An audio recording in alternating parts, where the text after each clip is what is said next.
Welcome back to our channel. ఈ వీడియోలో మనం యూనిఫైడ్ ఫ్యామిలీకి సంబంధించి సర్వే జరుగుతుంది. ఈ విషయం మీకు అందరికీ తెలిసిందే. ప్రీవియస్గా దీనికి సంబంధించి మనం వీడియోలు కూడా చేసుకున్నాము.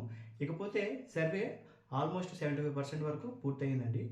ఇక్కడ ఈ వీడియో మనం ఎందుకు చేస్తున్నామంటే ఎడిట్ ఆప్షన్ అనేది ఇవ్వడం అనేది జరిగిందండి. ప్రీవియస్గా మనం చెప్పుకున్నప్పుడు ఎవరైనా రాంగ్గా యాడ్ అయినా, లేదంటే డెత్ కేసెస్కి సంబంధించి మీకు సంబంధం లేని వ్యక్తులు ఎవరైనా యాడ్ అయిపోయినా, మైగ్రేషన్కి సంబంధించి కానీ, డివోర్స్ కేసెస్కి సంబంధించి కానీ, మ్యారేజ్ గ్రౌండ్స్కి సంబంధించి కానీ ఆప్షన్స్ ఇచ్చారు. దాన్ని మీరు యూటిలైజ్ చేసుకోవచ్చు అని మనం చెప్పుకున్నాం కదండి.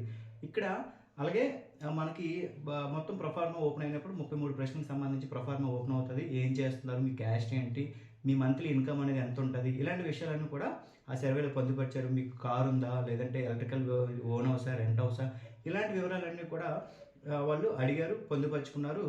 మీరు ఇవి ఏవైతే పొందుపరుచుకున్నారో వీటిలో ఏవైనా తప్పిదాలు కానీ జరుగుంటుంటే మాత్రం ఎడిట్ చేసుకోవడానికి అవకాశం అయితే కల్పించారండి. ఈ 1.13లో మనకి అప్డేటెడ్ వెర్షన్లో ఎడిట్ ఆప్షన్ అనేది ఇవ్వడం జరిగింది. సో తప్పుగా కానీ డెత్ అయిపోయినట్టుగా మనం ఎంటర్ చేసినా, లేదంటే మైగ్రేట్ అయిపోయిన ఎంటర్ చేసినా, రాంగ్ మ్యాప్డ్కి సంబంధించిన వ్యక్తి అయినప్పటికి కూడా రాంగ్ మ్యాప్డ్గా కానీ ఎంటర్ చేసిన, డెత్ మిస్టేక్ చేసిన, ఇలాంటివన్నీ కూడా మనం రీవోక్ చేసుకోవడానికి అవకాశం అయితే ఉందండి. ఒక కుటుంబానికి ఒకసారి మాత్రమే మనం రీవోక్ చేసుకోవడానికి అవకాశం అయితే ఉంటుంది. మళ్ళీ నెంబర్ ఆఫ్ టైమ్స్ ఎడిట్ చేసుకోవడానికి అవకాశం ఉండదు. సో మీలో ప్రీవియస్గా సర్వే కానీ జరిగిపోయి ఉండుంటే మాత్రం మీ డేటా అనేది ఏదైనా తప్పుగా నమోదయ్యిందని మీకు కానీ అనిపిస్తే మాత్రం మీరు సంబంధిత సచివాలయ సిబ్బందిని కాంటాక్ట్ అయ్యి ఏదైతే ఎడిట్ ఆప్షన్ ఇచ్చిందో ఆ ఎడిట్ ఆప్షన్లో మీరు మీకు సంబంధించిన కుటుంబ వివరాలన్నీ కూడా మళ్ళీ మీరు నమోదు చేసుకోవచ్చు అండి. కరెక్ట్గా నమోదు చేసుకోవచ్చు. ఇక్కడ నేను పర్టికులర్గా ఈ వీడియో ఎందుకు చేస్తున్నానంటే రాంగ్లీ మ్యాప్డ్ కానీ, లేదంటే డెత్ కేసెస్కి సంబంధించి చాలామంది మన ప్రీవియస్ వీడియోలో ఎడిట్ ఆప్షన్ అయితే ఇస్తారా, మనం తప్పుగా ఎంటర్ చేసామంటే ఎడిట్ ఆప్షన్ అనేది ఉంటుందా లేదా అని చెప్పి చాలామంది అడిగారు. మనం అప్పుడు చెప్పుకున్నాం ఆల్మోస్ట్ ఒక 80% వరకు సర్వే అయినప్పుడు ఈ ఆప్షన్ అనేది మనం ప్రొవైడ్ చేస్తారంటే అప్పుడు మీకు ఇంటిమేట్ చేస్తానని నేను చెప్పాను. సో ఆ తరుణం అయితే రావడం జరిగింది. 1.13లో మనకు ఆ ఎడిట్ ఆప్షన్ అనేది ఇవ్వడం అనేది జరిగింది. ఇక్కడ కొంతమంది ఇంటెన్షనల్గా, అంటే వాళ్ళు గవర్నమెంట్ ఎంప్లాయ్ అవనివ్వండి, లేదంటే కారు ఉండడం కానీ, మన 6 స్టెప్ పారామీటర్కి సంబంధించి ఏదైనా ఆ వ్యక్తికి కానీ ఉంటే చాలామంది రాంగ్లీ మ్యాప్డ్గా నమోదు చేసుకున్నారు. సో అది కరెక్ట్ కాదు. మీరు వెళ్ళాలనుకుంటే లీగల్ మేనర్లోనే రేపటి రోజు ఈ సర్వే పూర్తి అయిపోయిన తర్వాత మనకి స్ప్లిట్ ఆప్షన్ అనేది రైస్ కార్డ్ ఎలాగైతే స్ప్లిట్ చేసుకుంటున్నాము ఫ్యామిలీగా, ఆ రకంగా స్ప్లిట్ చేసుకోవడానికి మనకి ఆప్షన్ అనేది ఇస్తారు.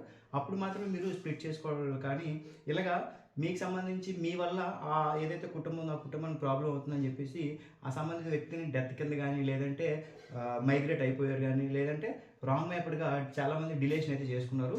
ఇకపోతే అలా డిలేట్ చేసుకున్నది రీవోక్ చేయడానికి అయితే అవ్వదండి. తర్వాత ఇది వన్స్ మన ప్రజాసాధికార సర్వే నుంచి మన హౌస్ హోల్డ్ మ్యాపింగ్ ఎలాగైతే వచ్చాం, హౌస్ హోల్డ్ మ్యాపింగ్ నుంచి ఇప్పుడు ఇదైతే యూనిట్ ఫ్యామిలీ సర్వే ఉందో ఈ డేటానే మెయిన్ ఆర్టీజీఎస్ కనెక్ట్ చేసి దీని నుంచే మిగిలిన డిజిటలైజేషన్ సంబంధించిన ప్రక్రియ అనేది జరుగుతుంది.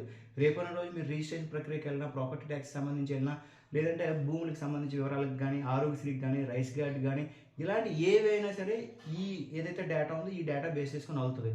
సో మీరు ఇంటెన్షనల్గా కావాలనే రాంగ్ మ్యాప్డ్ కానీ, మైగ్రేషన్ కానీ, డెత్ కానీ మార్క్ చేసేసుకున్నారు అనుకోండి, ఈ 6 పారామీటర్స్లో మీకు ప్రాబ్లం ఉంది.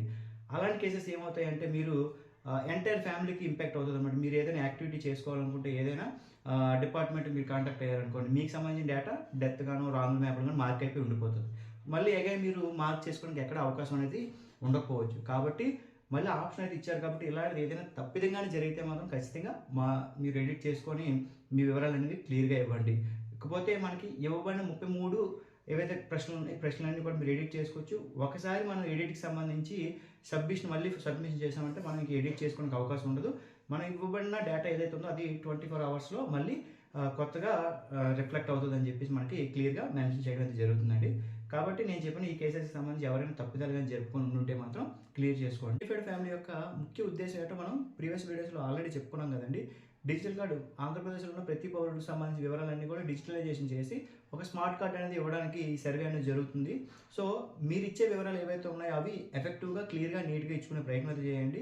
మీకు తెలుసు ప్రజాసాధికార సర్వేలో జరిగిన తప్పిదాలు, హౌస్ హోల్డ్ మ్యాపింగ్లో జరిగిన తప్పిదాలు మీకు అందరికీ తెలుసు. కాబట్టి ఇప్పుడు మనం క్లియర్గా మనకు సంబంధించిన డేటా అంతా కూడా పర్ఫెక్ట్ మేనర్లో ఇచ్చుకోవడానికి అవకాశం అయితే ఉంది. కాబట్టి వివరాలన్నీ కూడా నీట్గా ఇచ్చుకునే ప్రయత్నం అయితే చేయండి. రేపటి రోజు ఎటువంటి ఇబ్బందులు లేకుండా ప్రతి పౌరుడికి అందవలసిన సేవలన్నీ కూడా ఈ స్మార్ట్ కార్డులోనే అందబోతున్నాయి. కాబట్టి ఆర్టీజీఎస్ కనెక్ట్ చేసి మనకు సంక్షేమ పథకాలకు సంబంధించి కానీ, రేషన్ కార్డుకి సంబంధించి కానీ, ఆరోగ్యశ్రీ కార్డుకి సంబంధించి కానీ, మీరు రెవెన్యూకి సంబంధించి కానీ, ల్యాండ్కి సంబంధించి, ప్రాపర్టీకి సంబంధించి ఇలాంటి వివరాలన్నీ కూడా మీరు సింగిల్ ట్యాప్ చేసుకుంటేనే అన్నీ మీకు అందే అవకాశం ఉంది. కాబట్టి మీరు ఇచ్చే వివరాలు ఏవైతే ఉన్నాయో అవన్నీ కూడా ఎఫెక్టివ్గా, నీట్గా ఉండేలాగా మీకు సంబంధించి ఫ్యామిలీ వివరాలన్నీ సరిపోయాయా లేదో చూసుకొని కరెక్ట్గా ఇచ్చుకునే ప్రయత్నం చేయండి. ఏవైతే వివరాలు క్లియర్గా ఇచ్చుకుంటారో రేపటి రోజు ఈ సర్వే అంతా పూర్తి అయిపోయిన తర్వాత స్ప్లిట్ ఆప్షన్ అనేది ఇస్తారు. అప్పుడు మీ తల్లిదండ్రులకు కానీ లేదంటే మీ తోబుట్టులకు సంబంధించిన వివరాలు కూడా ఒకే దగ్గర కానీ ఉండుంటే మాత్రం అవన్నీ కూడా స్ప్లిట్ ఆప్షన్ ద్వారా మీరు క్లియర్ చేసుకుంటే ఎవరికి సంబంధించిన డేటా వాళ్ళకు ఉంటుంది కాబట్టి ఎటువంటి ఇబ్బంది అనేది ఉండదు.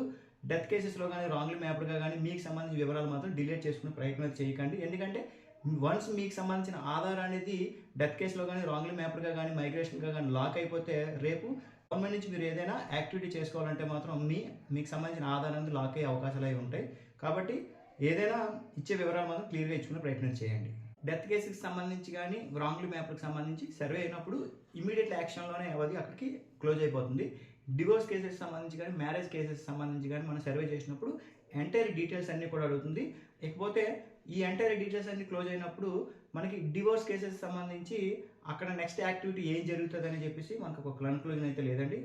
ఓవరాల్గా మనకి మొత్తం మిగిలిన డీటెయిల్స్ అన్ని ఫిల్ చేయాల్సిన అవసరం అయితే ఉంటుంది. అలాగే మ్యారేజ్ గ్రౌండ్స్కి సంబంధించి మాత్రం ఎవరైతే హస్బెండ్ ఉన్నారో హస్బెండ్కి సంబంధించి నేమ్ హస్బెండ్ ఆధార్ కూడా మనల్ని అడుగుతుంది. అడిగినప్పుడు ఇది మేబీ ఎవరైతే హస్బెండ్ ఉన్నారో హస్బెండ్కి సంబంధించి ఫ్యామిలీలో మైగ్రేట్ అయ్యే అవకాశం అయితే ఉంది.